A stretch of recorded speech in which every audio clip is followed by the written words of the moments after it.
चाहे बेटा हो या बेटी हो, उन्हें कब पिता के प्रॉपर्टी में राइट नहीं मिलेगा। पिता अपने प्रॉपर्टी का कब एब्सोल्यूट ओनर होता है। वो कौन से कानूनी प्रावधान हैं जिसके तहत पिता अपने मर्जी से अपनी प्रॉपर्टी डिस्पोज कर सकता है। इस टॉपिक पर हम डिस्कस करेंगे। हाय फ्रेंड्स, मैं हूं एडवोकेट वाजिद शेख और आप देख रहे हैं लीगल एडवाइस। दोस्तों, इस चैनल का उद्देश्य आप लोगों तक कानून की जानकारी पहुंचाना है ताकि हर भारतीय नागरिक अपने अधिकार और कर्तव्य के प्रति जागरूक हो सके। दोस्तों, इस चैनल को सब्सक्राइब करें ताकि इसी तरह के लीगल नॉलेज भरे वीडियो हम आपके लिए लाते रहें। सबसे पहले जानते हैं प्रॉपर्टी कितने टाइप की होती है। प्रॉपर्टी दो टाइप की होती है। एक होती है एंसेस्ट्रल प्रॉपर्टी यानी पैतृक संपत्ति, और दूसरी होती है सेल्फ एक्वायर्ड प्रॉपर्टी यानी स्व अर्जित property. Ancestral property refers to any property that is inherited from 4 generations of male ancestors.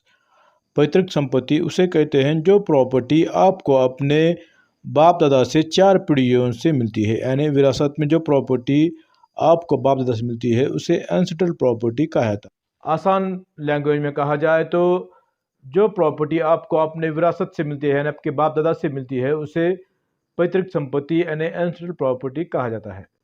आप देखते हैं सेल्फ एक्वायर्ड प्रॉपर्टी किसे कहते हैं। A self-acquired property refers to any property that you purchase with your own money. As an owner, you can sell the self-acquired property to anyone you want.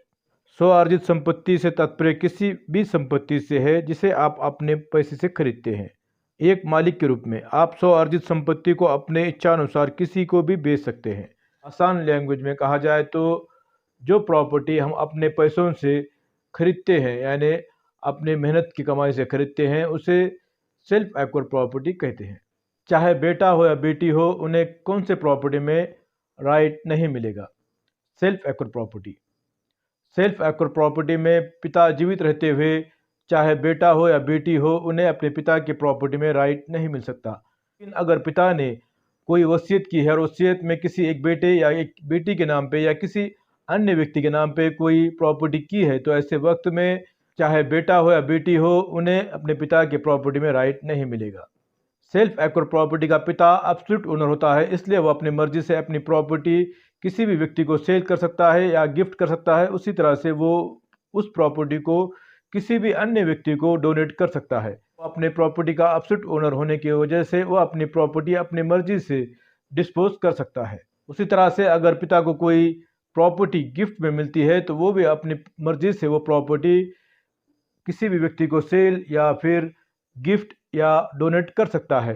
Gifted property में भी चाहे बेटा हो या बेटी हो, उन्हें कोई अधिकार नहीं मिलेगा। अगर कोई प्रॉपर्टी पिता को डोनेट में मिलती है यानी दान में मिलती है, या फिर कोई वसीयत से या फिर कोई गिफ्ट मिलती है, तो ऐसे वक्त में भी पिता अपने प्रॉपर्टी का एब्सोल्यूट ओनर होता है। इसीलिए वो अपनी मर्जी से वो प्रॉपर्टी किसी भी व्यक्ति को सेल या गिफ्ट या डोनेट कर सकता है, या फिर वो अपनी प्रॉपर्टी अपनी मर्जी से डिस्पोज कर सकता है। उस प्रॉपर्टी में चाहे बेटा हो या बेटी हो, उन्हें कोई अधिकार नहीं मिलेगा। अगर पिता की मृत्यु बिना वसीयत किए होती है तो ऐसे वक्त में वो प्रॉपर्टी पिता के जो भी लीगल हेयर्स होंगे वो उन्हें प्रॉपर्टी मिल जाएगी। चाहे बेटा हो या बेटी, उन्हें उस प्रॉपर्टी में इक्वल राइट्स मिलेगा। आप जानते हैं बेटा या बेटी को पिता के एंसेस्ट्रल प्रॉपर्टी में कब अधिकार नहीं मिलेगा। बेटा या बेटी ने अपने मर्जी से उन्हें जो एंसेस्ट्रल प्रॉपर्टी में राइट यानी अधिकार मिलने वाला था वो छोड़ दिया है, यानी जो अधिकार उन्हें मिलने वाला था वो अधिकार त्याग दिया है, तो ऐसे वक्त में उन्हें उस प्रॉपर्टी में कोई अधिकार नहीं मिलेगा। जब भी कोई व्यक्ति अपना अधिकार त्याग देता है तो उसकी रिलीज डीड सब रजिस्टर ऑफिस में करवाई जाती है। बेटा या बेटी ने सब रजिस्टर ऑफिस में जाकर रिलीज डीड किया है तो ऐसे वक्त में उन्हें फिर से उस प्रॉपर्टी में अधिकार नहीं मिलेगा। उसी तरह से अगर बेटा या बेटी ने उन्हें जो अधिकार मिलने वाला था उसे कोर्ट में जाकर पार्टीशन सूट में उस अधिकार को त्याग दिया है, तो ऐसे वक्त में भी उन्हें फिर से उस प्रॉपर्टी में अधिकार नहीं मिलेगा। दोस्तों, इसी तरह का कोई क्यूरी या सवाल आपके हो तो आप कमेंट बॉक्स में ज़रूर लिखें ताकि हम आपके सवालों के जवाब दे सकें। Thank you watching for my video.